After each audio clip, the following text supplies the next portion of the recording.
Chapitre 6. Depuis quelque temps, les accents grognaient.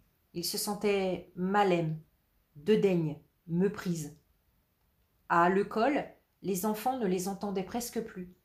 Les professeurs ne comptaient plus de fautes quand, dans les copies, ils étaient oubliés.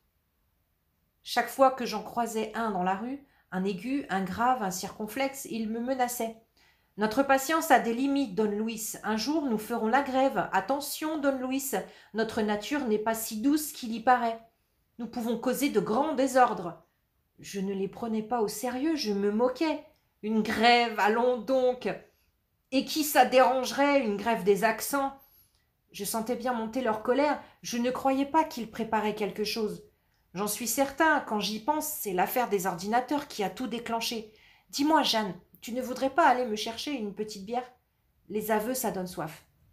Il ne me fallut que 5 minutes pour revenir avec sa mousse. L'instant d'après, le verre était vide. Il continua son histoire avec les lèvres toutes blanches. Le fournisseur s'est trompé, il a livré un collège.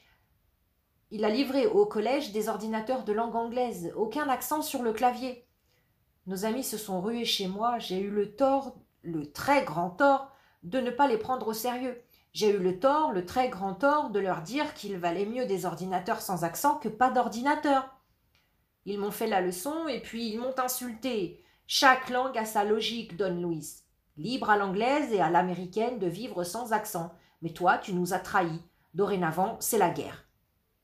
Lorsque notre mère eut fini, M. Henri réagit le premier. « Comme c'est étrange, murmura-t-il. »« J'ai ressenti la même chose, répondit le capitaine du port. Et moi aussi, ajoutai-je. Mais qui faisait attention à moi en ces moments graves?